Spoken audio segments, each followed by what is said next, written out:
Hello everyone. In this video, I'm going to break down 3 stocks I'm watching very closely for April, each one for a different reason.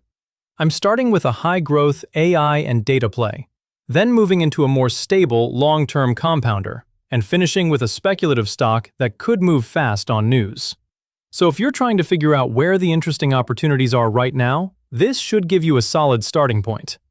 Alright, so let's start with the first stock. And this is my high-growth AI and data play. I'm talking about Snowflake. Now here's the big picture. Software stocks are under pressure right now. Growth is slowing, SaaS names are selling off, and AI is starting to disrupt entire business models. So the big question investors are asking is, are software companies in trouble? And more importantly, which ones actually benefit from AI? Because while a lot of companies are struggling, Snowflake is still growing around 30%, signing massive enterprise deals, and positioning itself right at the center of AI. And that's what makes it interesting. Snowflake isn't just another SaaS tool. A lot of traditional software still requires you to do the work: dashboards, reports, workflows. But with AI, that model is starting to break. If AI can do the task for you, you don't need the old software layer anymore. That's the risk. Snowflake is trying to be on the other side of that. Instead of just providing tools, it's becoming a platform where AI actually runs, where data is stored, processed, and used by AI systems to automate decisions and workflows. That's a much bigger opportunity, and we're already seeing signs of that. They're signing huge multi-year contracts, including deals worth hundreds of millions, and they have nearly $10 billion in future contracted revenue. That's not hype. That's real enterprise commitment. So for me, this is the key idea. Some software companies are being disrupted by AI. Others are trying to power the disruption. Snowflake is clearly trying to be in that second group. Now, this is still a higher risk stock. Competition is strong, and execution really matters here. But if AI spending keeps accelerating, this is exactly the type of company that could benefit the most. So this is my high-growth pick for April. Next up is Amazon, and this is more of my stable, long-term compounder. Now when you look at the business, it's still very strong. Revenue beat expectations, AWS beat expectations, and they generated nearly $25 billion in operating income in a single quarter. So fundamentally, nothing is broken here.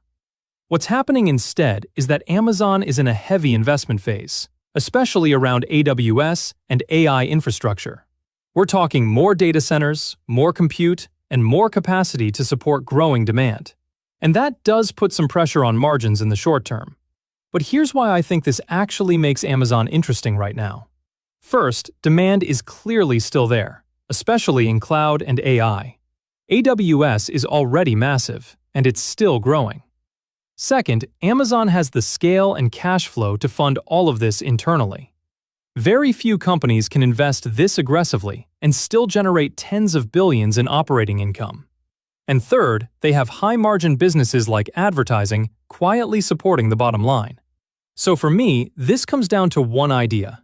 Amazon is choosing to invest now to stay ahead in AI and cloud. And if those investments pay off, this is the kind of company that can keep compounding over time. So this is my more stable, long-term pick for April. The third stock is the most speculative one, but also the one I probably like the most in this space. I'm talking about Green Thumb Industries. Now, the cannabis sector overall has been messy for a while. Price compression, regulation uncertainty, and a lot of companies that just aren't profitable.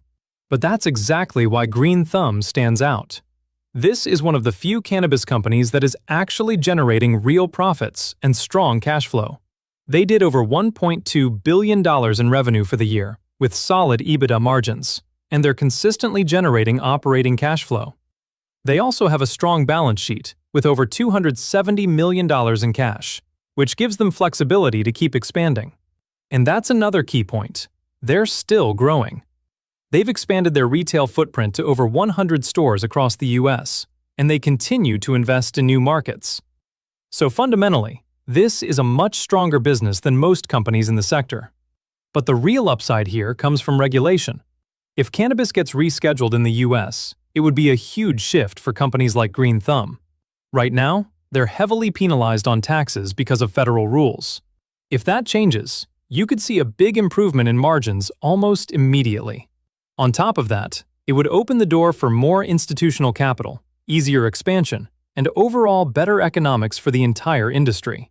So this stock is really a combination of two things: a profitable operator in a weak sector, and a major regulatory catalyst that could unlock value.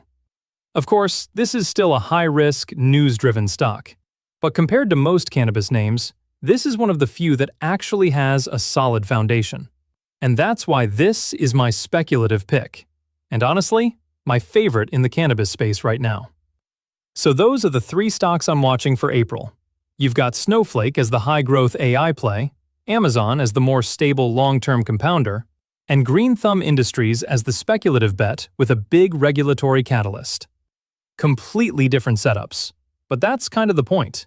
The market right now isn't moving everything the same way, so having a mix like this just makes things more interesting. Let me know in the comments what stocks you're watching this month. I'm always looking for new ideas. And if you want a deeper dive into any of these, I can break them down in a separate video. See you in the next one.